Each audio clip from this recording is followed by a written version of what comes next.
Hello बच्चों, let's read the question.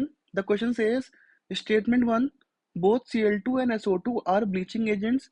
Statement 2, the bleaching action of Cl2 and SO2 is by oxidation process.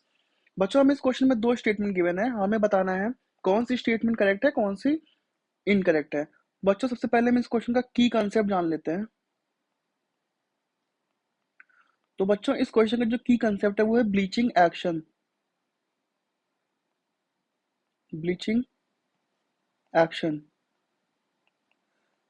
बच्चों हम एक ही करके दोनों स्टेटमेंट को देखते हैं। तो हमारी सबसे पहली स्टेटमेंट है विच सेज कि SO2 और Cl2 दोनों ही ब्लीचिंग एजेंट है। ये बिल्कुल करेक्ट है। Both SO2 and Cl2 are bleaching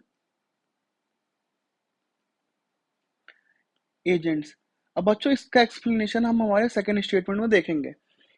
अब हमारी जो सेकेंड स्टेटमेंट है, it says the bleaching action of Cl2 and SO2 is by oxidation process. अब हम दोनों की ही रिएक्शंस को पहले देखेंगे यहाँ पर। तो जो Cl2 की रिएक्शन है, जब Cl2 वाटर के प्रेजेंस में रिएक्शन करता है तो वो बनाता है 2HCl प्लस नेसेंट ऑक्सीजन निकलता है। नेसेंट ऑक्सीजन मतलब बच्चों जब ऑक्सीजन एटॉमिक फॉर्म में हो, ना कि मॉलिक्यूलर फॉर्म में, क्योंकि ऑक्सीजन यूजुअली मॉलिक्यूलर फॉर्म में या डाई एटॉमिक फॉर्म में एग्जिस्ट करता है। अब अगर हम यहाँ पे ऑक्सीडेशन स्टेट को देखें तो Cl2 की ऑक्सीडेशन स्टेट, सिंस Cl2 एक न्यूट्रल मॉलिक्यूल है तो इसकी ऑक्सीडेशन स्टेट जीरो होगी। और अगर HCl में हम इसकी ऑक्सीडेशन स्टेट निकालें तो हम अगर क्लोरीन को X सपोज कर लें और हाइड्रोजन की हमें पता है +1 होती है, तो ये हो जाएगा +1 plus x is equal to zero, क्योंकि न्यूट्रल मॉलिक्यूल है तो यहाँ न्यूट्रल कंपाउंड है तो एक्स की वैल्यू यहाँ से आ गई -1। डेट मीन्स क्लोरीन की ऑक्सीजन स्टेट यहाँ पे है -1। अगर हम यहाँ पे ध्यान से देखें बच्चों तो यहाँ पे क्लोरीन का क्या हो रहा है, क्लोरीन का रिडक्शन हो रहा है। तो बच्चों जब कोई भी कंपाउंड या कोई भी मॉलिक्यूल खुद रिड्यूस हो रहा होता है तो वो दूसरों की तरह एक्ट करता है, it acts as oxidizing agent.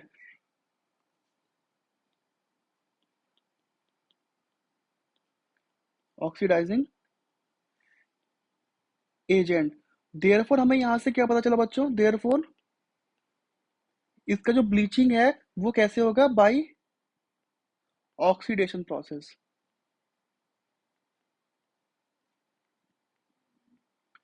अब हम हमारी सेकेंड रिएक्शन देखते हैं SO2 की, उसका ब्लीचिंग एक्शन कैसे होता है। तो उसकी हम जब रिएक्शन लिखेंगे बच्चों तो होगा SO2 plus 2H2O gives out H2SO4 plus 2 atoms of hydrogen. यहाँ भी हाइड्रोजन नेसेंट फॉर्म में है। अब अगर हम यहाँ पे ऑक्सीडेशन स्टेट को फाइंड आउट करेंगे, सपोज यहाँ पे हमने सल्फर की X मान लिया और ऑक्सीजन की हमको पता -2 होती है, तो ये हो जाएगा X प्लस दो एटम्स हैं ऑक्सीजन के, 2 इंटू -2 इज इक्वल टू 0। यहाँ से X की वैल्यू आ गई +4, दैट इज सल्फर की ऑक्सीडेशन स्टेट यहाँ पे +4 आई। और अगर हम H2SO4 में फाइंड आउट करें तो हाइड्रोजन की हमें पता +1 होती है, सल्फर की हमने X सपोज कर ली और ऑक्सीजन की -2 होती है। तो दो एटम है हाइड्रोजन के 2 इंटू 1 प्लस सल्फर का 1 है प्लस 4 है ऑक्सीजन के, तो 4 इंटू -2 इज इक्वल टू 0। यहाँ से X हो गया बच्चों +6, दैट इज यहाँ पे सल्फर की ऑक्सीडेशन स्टेट कितनी आई, +6। अब अगर यहाँ पर हम देखें बच्चों तो यहाँ पर क्या हो रहा है, सल्फर का ऑक्सीडेशन हो रहा है। तो जब इसका खुद का ऑक्सीडेशन हो रहा है तो ये दूसरों के लिए एक्ट करेगा, acts as reducing agent. Reducing agent, that means इसकी जो ब्लीचिंग एक्शन होगी वो कैसे होगी, बाय